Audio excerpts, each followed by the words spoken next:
Alors mon thème sera, je ne sais pas si ça va vous plaire, si ça va vous convenir. Non, mais vous, tout vous convient, hein, n'est-ce pas? Sur la joie. Ah, êtes-vous joyeux? Bon, j'allais dire dans le Seigneur, hein. La Bible dit que celui qui est dans la souffrance, il prie. Ça, c'est certain que dans l'adversité, on cherche la face de Dieu. Vous m'entendez? Oui, je parle assez fort. Je ne sais jamais l'écho qu'il y a. On cherche la face de Dieu, on demande son secours, on a besoin de son assistance, mais le Seigneur, nous le savons, est fidèle et véritable pour nous secourir. Et la Bible dit que celui qui est dans la joie, qu'est-ce qu'il fait? Il pleure. Non, non, non. Il chante des cantiques. Vous n'êtes pas trop bavard, vous n'êtes pas habitué à parler avec le prédicateur? Non, c'est ça. C'est peut-être une question d'habitude. Hein? Oui, il chante des cantiques. Vous voyez que ça vient. Voilà. Il chante des cantiques. Ce matin, on a chanté des cantiques. Mais on ne chante pas pour chanter parce qu'on a une belle voix, parce que c'est une belle mélodie. Il y a des chants extraordinaires. Mais il faut chanter avec le cœur. Et le cœur, c'est la joie. La joie, c'est... Dans la parole de Dieu, il y a, vous le savez, ce qu'on appelle le fruit de l'esprit. Et le premier qui est cité, c'est l'amour. Mais je crois qu'en réalité, l'amour englobe tout le fruit de l'esprit parce que c'est de l'amour que vient toute chose. Et je ne sais pas si vous avez remarqué que le deuxième qui est cité, enfin, dans l'ordre, il y a l'amour et la joie. Après, il y a la paix, hein. Après, il y a la douceur, la tempérance, etc. On est peut-être étonné qu'après l'amour, la joie. Parce que la paix, mais la joie, c'est, je pense, quelque chose d'important. Alors, je voudrais vous parler ce matin de la vraie joie. Il y a la vraie joie et la fausse. Comme de tout, hein. Il y a le vrai Christ, le faux Christ. Il y a, dans ce monde, malheureusement, nous savons qu'il y a les ténèbres et la lumière, la vérité et le mensonge. Mais nous, on est de la vérité. Amen, hein, on est de la vérité. On est de la lumière. Donc, on est de la joie et de l'amour du Seigneur. Alors, même si nous avons des tribulations, comme on va le voir, dans le monde, et nous sommes encore du monde, dans le monde, nous vivons dans le monde, on vit bien ici, n'est-ce pas, au Penchinada, hein? Et oui, on est dans le monde. Mais spirituellement parlant, nous sommes en Christ. Et nous ne sommes plus du monde, mais nous vivons dans le monde, mais nous sommes en Christ. Christ est en nous, et nous sommes en lui, donc nous sommes en communion. Vous êtes des enfants de Dieu. Ah, ça vous remplit pas de joie, ça? Ah, je sens que la joie, elle va déborder. Vous allez tous sortir de ce lieu avec une grande joie. Alors, en attendant, on va lire dans Habakkuk, chapitre 3, verset 16. Voilà, la technologie, c'est beau.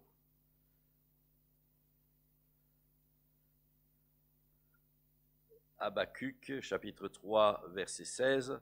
Alors, on va voir que la situation est difficile, le contexte de ce prophète Habakkuk, il dit « J'ai entendu et mes entrailles se sont émues », donc il a été bouleversé. « À cette voix, mes lèvres frémissent, mes os se consument, mes genoux chancellent. » Oh là là, ça va pas bien, hein. « En silence, je dois attendre le jour de la détresse. » Oh là, qu'est-ce qui arrive? Qu'est-ce qui arrive? Vous voyez, il va pas bien. Les temps sont difficiles, le jour où l'oppresseur marche contre le peuple, car le figuier ne fleurira pas, la vigne ne produira rien, le fruit de l'olivier manquera, les champs ne donneront pas de nourriture, c'est la catastrophe. Les brebis disparaîtront du pâturage, il n'y aura plus de bœufs dans les étables. Oh là là, quelle situation! Il y a de quoi sortir le mouchoir là, hein? Il y a de quoi être désespéré pour ce prophète. Mais, heureusement, il y a une suite, hein. Toutefois, je veux me réjouir en Dieu, en l'Éternel. Je veux me réjouir dans le Dieu de mon salut. L'Éternel, le Seigneur, est ma force. Il rend mes pieds semblables à ceux des biches, et il me fait marcher sur mes lieux élevés. Ça va mieux la fin, hein? Vous trouvez pas? Le contexte n'est pas favorable, hein? Et des fois, aujourd'hui, quand on regarde dans le monde, on entend, vous le savez, les guerres, toutes sortes de choses, les feux. Alors, si on s'arrête qu'à ça, il y a de quoi être, franchement, déprimé, hein? Mais nous, dans le Seigneur, on fait un petit peu comme le prophète, on regarde à notre Dieu, on ne regarde pas aux circonstances défavorables ou favorables même de la vie, mais notre joie, elle est spirituelle, elle est divine, elle est dans le Seigneur, elle ne dépend pas des contextes favorables ou défavorables, mais elle dépend du Seigneur. Je veux me réjouir dans le Dieu de mon salut. Que disait l'apôtre Paul? Il disait aux Philippiens, et c'est vrai pour chacun d'entre nous, réjouissez-vous de temps en temps. Non, réjouissez-vous toujours dans le Seigneur. Et quand des fois on n'a pas bien entendu, alors on répète. Hein? On dit souvent aux enfants, peut-être les parents disent, je te l'ai déjà dit. Mais nous, le Seigneur nous l'a déjà dit aussi, hein, plusieurs fois. Je vous le répète, parce que au cas où vous n'avez pas bien retenu, ça n'a pas impacté votre cœur, réjouissez-vous dans le Seigneur, bien sûr, toujours, mais je le répète, réjouissez-vous. Alors, je voudrais vous montrer que ce matin, nous, en tant que chrétiens, nous avons beaucoup de sujets à nous réjouir. Ça fait du bien, hein, des sujets qui réjouissent. Il y a des mauvaises nouvelles, c'est vrai, mais il y a de bonnes nouvelles et il y a un grand sujet de joie. En réalité, on pourrait dire que ce que je voudrais vous dire ce matin, c'est un appel à la joie du Seigneur. D'ailleurs, Paul le dit aux Thessaloniciens, n'est-ce pas?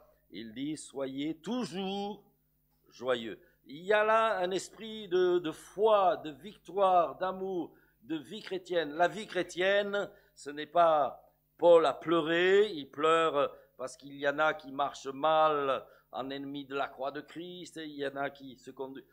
Il y a des sujets de larmes, de souffrance, de difficultés, mais il triomphe. Et il dit, réjouissez-vous, mais dans le Seigneur.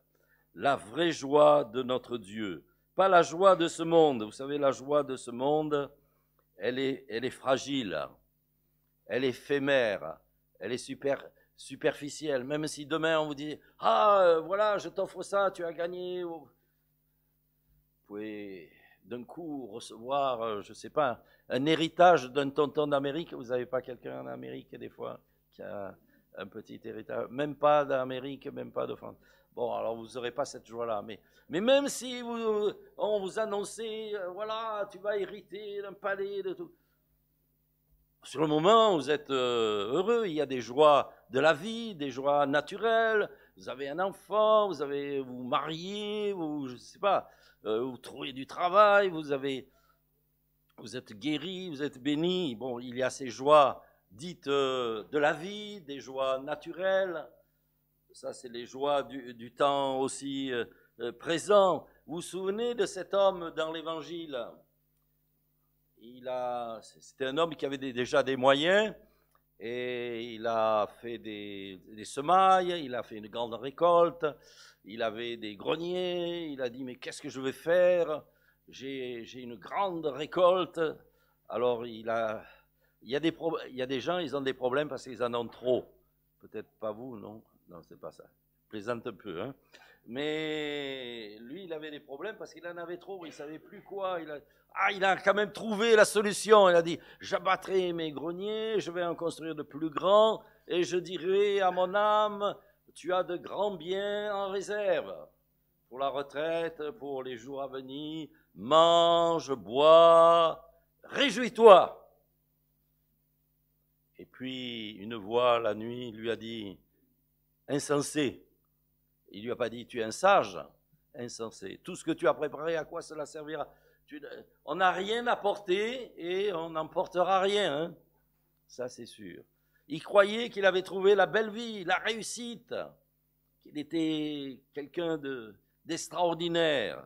Nous savons tous cela, que tout est éphémère et temporelle, bien sûr, sur les choses de la terre. Notre joie ne dépend pas de la vie présente. Notre joie ne dépend pas de ce que nous avons, ce que nous sommes, ce que nous avons réalisé. Connaissez-vous Salomon? Plus fort que lui, il faut le faire, hein? Les grandes richesses, la gloire, tout. Salomon, vous avez lu, hein, il a fait des grands ouvrages, il s'est donné aux arts, à la musique. Il a dit, livre ton cœur à la joie. Tout ce que tes yeux, hein, Salomon, ont désiré voir, tu le vois, n'est-ce pas? Alors, il s'est marié même une fois, 2 fois, 300 fois. Il a eu 700 concubines et encore il était malheureux. Il n'avait pas trouvé la bonne. Hein? C'est ça le problème. Et vous avez trouvé la bonne. Bon, voyez, Salomon, et comment il a fini? Excusez-moi, un peu misérablement, hein? Misérablement. Pourtant, Salomon, ce grand sage, il disait, livre ton cœur à la joie. Eh oui, il s'est livré aux joies de la vie, mais il n'a pas eu la vraie joie. La vraie joie, elle vient du Seigneur.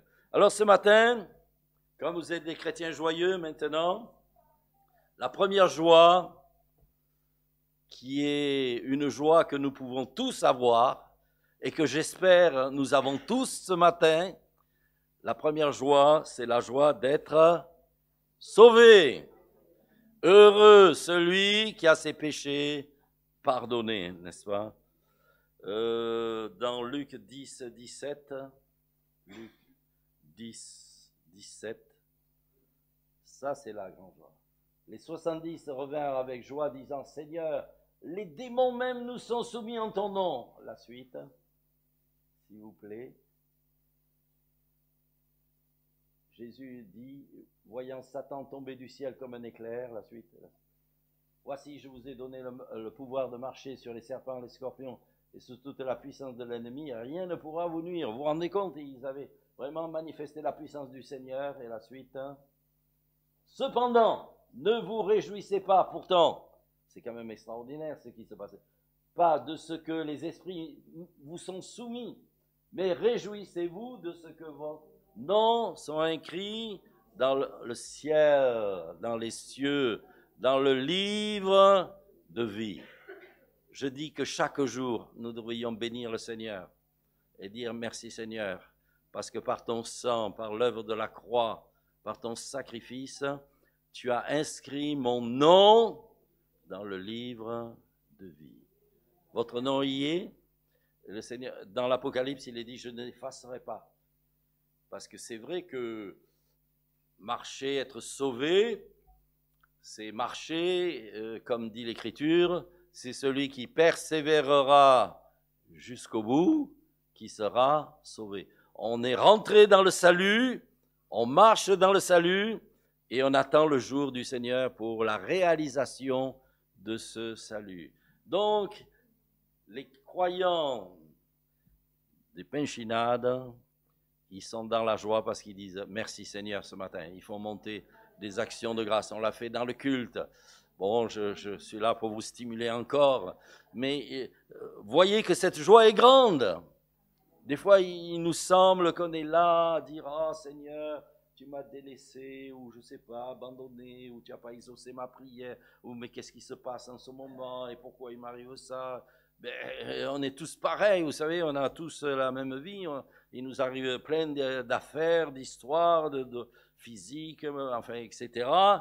Mais il y a une joie supérieure qui doit nous soutenir et qui va nous donner d'être des chrétiens joyeux, parce que tous les jours, on peut se réjouir de ce que notre nom est inscrit dans le ciel, dans le livre de vie. Avant, il était écrit dans un registre d'église. Ouais, quand vous rappelez pas ça? Non, c'est vos parents. Mais ça n'a aucune valeur. Hein. Même votre nom est inscrit dans le registre de l'église. Ici, c'est bien, c'est bien. Mais c'est mieux dans le ciel, hein, quand même. Hein. Ah, ça, là, personne ne peut l'effacer si nous demeurons avec le Seigneur. Luc 15, 10, merci. Luc 15, 10. 2 De même, je vous le dis, il y a de la joie devant les anges de Dieu pour un seul pécheur qui se repent. Parce que pour être sauvé, il faut passer par la repentance. Conviction de péché, on réalise notre misère, ça nous tient, j'allais dire, dans l'humilité, dans la conscience de ce que nous sommes. Nous ne sommes pas sauvés par les œuvres, nous ne sommes pas sauvés parce que nous sommes les meilleurs, parce que ceci, cela, ça c'est l'orgueil. Mais il y a de la joie parce qu'un pécheur se repent et le ciel est en fête. Que le Seigneur fasse et qu'il y ait une grande fête dans le ciel pour un, pour deux, pour trois. Hier, on me montrait des photos de l'ancienne salle à Marignane, n'est-ce pas? Il y avait ma fille, il y avait le fils, il y avait toute une, j'allais dire, une brochette de baptisés, ça faisait une belle photo. J'ai dit, ben, c'est des joies multipliées, hein? Que ce ne soit pas une âme. Si déjà pour une âme qui se repent devant le Seigneur, il y a la fête dans le ciel, alors cette joie doit être multipliée. La première joie qui doit marquer notre vie tous les jours, nous devons nous en souvenir, c'est que nous avons été sauvés, nous serons sauvés dans la réalisation du salut, mais nous sommes sauvés. La deuxième joie, parce que vous voyez, il y en a des joies, hein? Je vous dis, vous allez abonder dans la joie ce matin, ça va déborder. Hein? La deuxième joie, quelle est cette joie? C'est d'amener d'autres personnes à connaître le Sauveur. Quand vous avez découvert la vérité, quand vous avez découvert, moi je sais, mon désir c'était de partager, c'était de faire connaître. Regardez la Samaritaine, elle a découvert Jésus, bord de ce puits, le Seigneur s'est révélé à elle, elle est vite partie dans son village, elle a fait la révolution dans son village. Hein. Venez voir un homme, il a raconté ses prophètes, ce serait le Messie. La joie du salut pour les autres. Parce que nous ne sommes pas de ceux... Le christianisme n'est pas dans l'égocentrisme. Ce n'est pas pour avoir les yeux sur nous. Mais maintenant, le Seigneur nous a ouvert les yeux sur son salut, mais ce salut, il est pour tous. Et la plus grande des joies, c'est d'amener un homme, une femme à connaître le Seigneur. Que ce soit dans notre famille, au travail, nous sommes ses témoins. C'est l'apôtre Paul qui disait aux Philippiens 4.1, « Vous êtes ma joie, vous êtes ma gloire. » Parce qu'il a amené, il leur a apporté l'évangile. Et il a vu le fruit. À Philippe, il y a eu des conversions, le geôlier, etc. Quelle joie de voir un homme, une femme passer des ténèbres à la lumière, de la vie de péché de ce monde à la vie de Dieu. Vous avez vu son visage, vous avez vu son expression. Vous dites, mais c'est plus la même personne. Hein? Je l'avais connue avant, elle était horrible. Hein? Et maintenant, elle est dans la vie du Seigneur. Notre joie personnelle doit se transformer. Et si le Seigneur n'est pas encore revenu, pourquoi? Il n'est pas venu parce que le nombre de ceux qui doivent entrer n'est pas encore entré. Et comment ils entreront, pardon. Et comment ils entreront? Nous, c'est notre responsabilité. Le Seigneur, il aurait pu nous prendre et nous enlever direct. Pourquoi il nous a laissés au Pinchinade? Pour que vous soyez des lumières qui brillent. Amen. Dans le mot charis, c'est grâce. Allez, on va faire un peu les savants. Hein. Charis, c'est grâce. Chara, c'est joie. Vous voyez, c'est une déclinaison. Et car, c'est briller. Donc, quand la grâce est là, la joie se manifeste de la grâce. La joie, et on brille. Est-ce que vous êtes appelés à briller de la joie du Seigneur? Vous savez, c'est un témoignage. Quand vous travaillez, quand vous êtes dans toutes sortes d'activités, en contact avec nos voisins dans le monde, les gens, qu'est-ce qu'ils font? Toute la journée, ils râlent. En ce moment, ils disent, il fait chaud. Il fait beaucoup chaud. Cet hiver, ils diront, qu'est-ce qu'il fait froid? On n'a plus de chauffage, on nous a coupé le pétrole, on nous a tout coupé, le gaz, n'est-ce pas? Cet hiver, il faudra venir dans la salle, peut-être avec la Canadienne, là. Eh oui, on ne sait pas. Hein. On dira, ah, qu'est-ce qu'il fait froid? On était bien cet été. Eh oui, mais l'été, il fait trop chaud. Bon, enfin. On dit que les Français, c'est les rois des râleurs. Hein. C'est pas la vérité? Non, c'est la vérité, oui. Ouais. Mais c'est le cœur de l'homme qui est comme ça. C'est pas les Français, c'est le cœur de l'homme. Paul disait, j'ai appris à être content dans la disette comme dans l'abondance. Je sais vivre des deux situations et pour nous, c'est plus facile de vivre dans l'abondance que dans la disette. Mais en attendant, il a appris à être content parce qu'il a une joie supérieure. Ce matin, ce que nous réalisons, c'est que le Seigneur, il nous donne cette joie du salut qui est inégalable. Il nous donne de voir des hommes et des femmes venir à lui, et c'est une joie de voir des pécheurs. Eh bien, quand il est dit dans Luc 15, n'est-ce pas, le berger qui a retrouvé sa brebis, la 100e, il manquait la brebis, hein. Eh bien, il la ramène avec joie.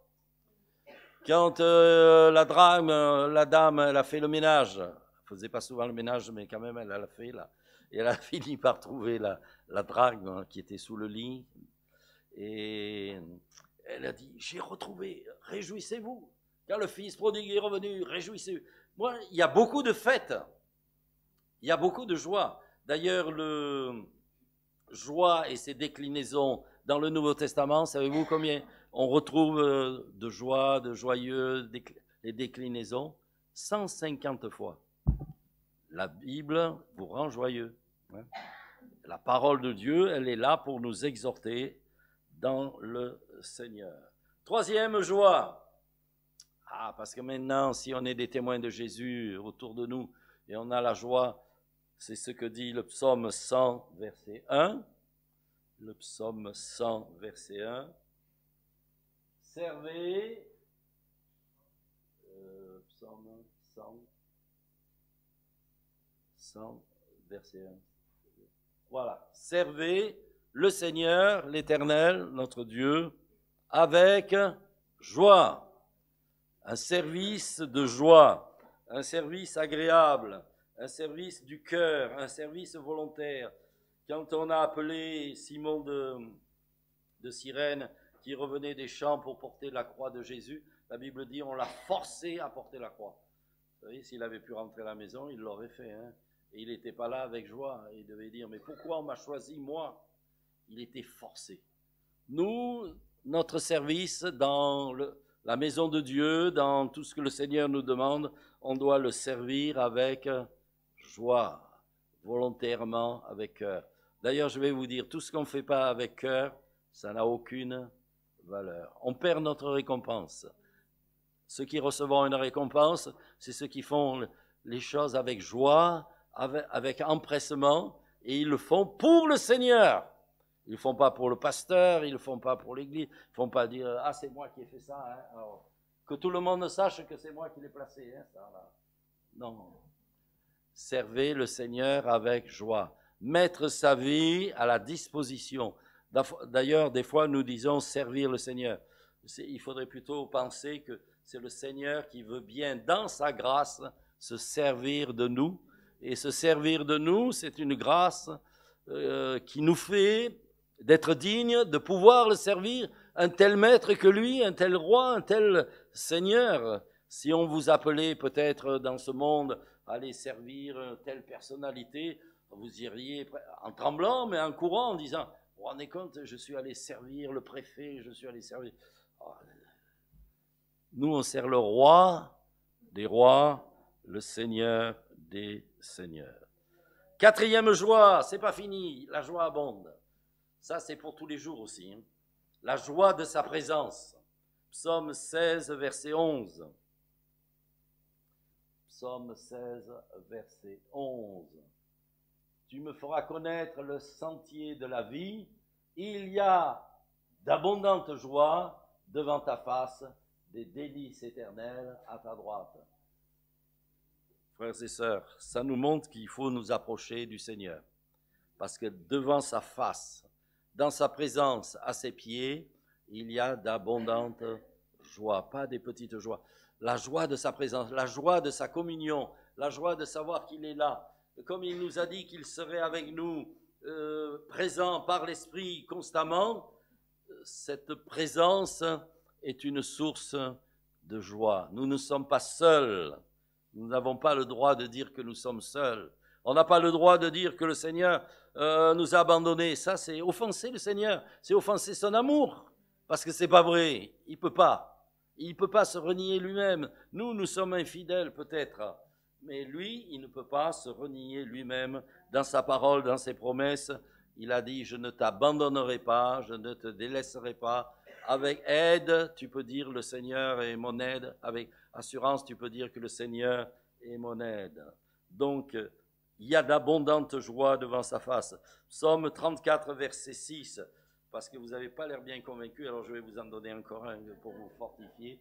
Quand on tourne vers lui les regards, alors où on tourne nos regards? Bien sûr, vous savez, des fois on tourne nos regards, c'est vraiment pas édifiant, c'est pas encourageant, on peut regarder à toutes les choses négatives du monde, et puis on est dans un monde d'imperfection, même nous on est dans l'imperfection, même l'Église est dans l'imperfection, même on n'est pas, mais quand on tourne vers lui les regards, on est rayonnant de joie et le visage ne se couvre pas de honte. Rayonnant de joie. Pensez à Moïse qui est monté sur la montagne. La montagne, pourtant c'était la loi, c'était difficile et à un moment donné ça allait mal. Mais Moïse, quand il est descendu de la montagne, il avait parlé avec Dieu. La Bible dit il avait parlé avec Dieu. Est-ce que vous avez parlé avec Dieu ce matin? Cette nuit, peut-être. Tout le temps. Si on maintient en nous cette communion avec le Seigneur, des fois on peut nous croire un peu bizarre, parce que même en voiture, des fois on parle avec le Seigneur. Mais il faut quand même regarder la route. Hein. Ah, il faut regarder la route. Et pas lâcher le volant hein, non plus. Mais quand on tourne les regards vers lui, si on peut voir cette face, Moïse avait parlé avec Dieu. Quand il est descendu, il avait un tel rayonnement sur lui, physique, qu'il a dû se couvrir. Et la Bible dit, nous ne sommes pas le voile a été ôté et nous avons une libre perspective. Nous le contemplons. Voyez, nos yeux se sont ouverts. Nous venons en sa présence. Nous sommes rayonnants de joie. C'est peut-être le plus beau témoignage. C'est pas ce que nous disons aux autres qui a beaucoup d'importance. C'est ce que nous sommes, frères et sœurs. C'est pas ce que nous disons, ce que nous faisons, ce que nous prétendons. Non, c'est ce que nous sommes. Si nous sommes tous des vases remplis de la présence et de l'Esprit de Dieu, et qu'il y a ce rayonnement autour de nous, là, des hommes et des femmes vont être gagnés à lui. Cherchons sa face. Je dis que souvent, ça c'est moi, hein, dans la prière, c'est bien d'apporter des requêtes au Seigneur et tous les fardeaux, etc. Mais avant toute chose, la première chose que nous devons chercher, c'est sa face. Pénétrer dans son sanctuaire. Au moyen du sang de Jésus, nous avons une libre entrée dans le sanctuaire. Nous contemplons le Seigneur. Nous sommes rayonnants. Et là, notre prière, elle est efficace. Car un jour, dans tes parvis, valent mieux que 1000 ailleurs. David disait cela, mais les parvis, c'était que la première partie du tabernacle. C'était pas le lieu saint, le lieu très saint, non. C'était juste là où tout le monde pouvait rentrer, offrir des sacrifices. Déjà, ces parvis-là suffisaient à David. Parce qu'en tant que roi, eh bien, il ne pouvait pas aller plus loin. Cinquième joie, alors là, c'est la joie d'ici. Hein. Psaume 122. Verset 1, vous le connaissez par cœur, vous le chantez. Je suis dans la joie quand on me dit, allons à la maison de l'Éternel. Je suis dans la joie quand on me dit, allons à la maison de l'Éternel. Au Pinchinade. Vous venez avec joie? Et vous repartez avec joie. Ah. Voyez que vous êtes dans la joie. Hein? L'eunuque éthiopien, quand il a été baptisé, il est reparti dans son pays, il n'a pas dit « Oh là, j'ai perdu, je suis venu à Jérusalem, mais qui va me guider, qui va me conduire ?» Il est reparti tout joyeux. Il est reparti avec le Seigneur, il est reparti avec la parole de Dieu, il est reparti. La communion fraternelle, frères et sœurs, c'est une richesse, hein, une richesse que nous ne réalisons pas toujours parce que c'est dans la communion fraternelle que nous sommes appelés à persévérer. Les 4 bases de l'Église, c'est l'enseignement des apôtres, la communion fraternelle, la fraction du pain et les prières. Hein. Ça, c'est les 3 bases de l'Église, hein. La communion fraternelle.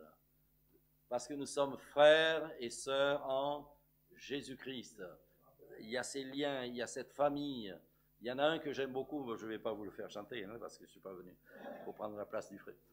Que j'aime la famille de Dieu. Et il nous le fera chanter à la fin, vous voyez, hein? Enfin, tu me le fais chanter. Parce que comme vous allez être dans la joie, vous n'allez plus vouloir partir ici, vous allez dire. On est tellement bien dans la communion fraternelle, on est ensemble. 5 joies déjà, hein? Il y en a 7, hein? C'est ce que je vous ai dit, hein? 7. Alors, sur les 7, là, il y en a une qu'on ne peut pas expérimenter encore, mais vous allez comprendre. Hein. La 6e, c'est même ce que dit dans les Actes, et Paul et Jacques, etc., se réjouir même dans l'adversité, dans les persécutions et dans les souffrances. Quand on a pris les apôtres, on les a mis en prison, on les a relâchés, on les avait frappés, n'est-ce pas, de verge, on les a relâchés. Ils étaient joyeux d'avoir souffert pour le nom du Seigneur. Alors, dans l'adversité, dans la souffrance, il faut bien faire la différence entre celles qui sont naturelles de la vie, ça c'est une chose. Mais là, ils souffraient pour le nom du Seigneur. Ils souffraient parce qu'ils étaient chrétiens. Ils souffraient parce qu'il y avait la persécution, parce que ça leur coûtait. Et ça ne les a pas arrêtés. Dans l'épître aux Hébreux, il est dit, vous avez même accepté l'enlèvement de vos biens avec joie à cause des persécutions. Vous vous rendez compte si demain quelqu'un venait prendre votre beau canapé lit là, que vous venez d'acheter, super, vous avez payé une fortune, on vient vous le prendre, ah tu es chrétien, bon allez, on te prend tes affaires. Et ils sont passés par là. Et encore, ils étaient joyeux d'avoir souffert pour le nom du Seigneur. Si quelqu'un souffre comme chrétien, qui n'en est point honte, ça c'est des souffrances. Jacques le dit aussi, les diverses épreuves, regardez-les avec joie parce que elles vont produire des grâces et des bénédictions. Il ne faut pas se décourager si les vents sont contraires. Et les vents sont parfois très contraires. Alors je voulais vous parler, pour la conclusion, parce que peut-être cette joie, peut-être vous avez déjà trouvé, hein? Peut-être vous dites, cette joie, je ne peux pas la vivre aujourd'hui. Quoique, on peut la vivre bientôt. C'est laquelle? Attends, c'est le retour de Jésus. Ah. Jean 14, 3. Je vais vous préparer une place.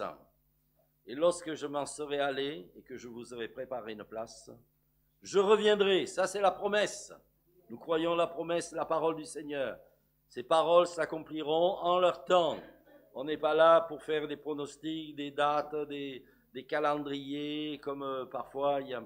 Même l'année dernière, il était sorti un livre écrit par des gens de renom qui disaient que le Seigneur, on ne terminerait pas l'année sans le retour de Jésus. On a terminé l'année, il n'est pas venu, donc son livre, il peut le mettre à la poubelle. C'est vrai, ça ne sert à rien. On n'est pas là pour faire des pronostics. Alors, beaucoup disent, le Seigneur est proche. Oui, il est proche. Maranatha. Le Seigneur vient, mais ni le jour, ni l'heure, le Père le seul le sait parce que c'est le signal de Dieu. Le tout, c'est d'être prêt. Hein? Le tout, c'est d'être dans l'attente. Hein? Parce qu'il a dit, alors je reviendrai, je vous prendrai avec moi, afin que là où je suis, vous y soyez aussi. Prière de Jésus. Il a demandé que là où il est, nous soyons aussi. le retour de Jésus.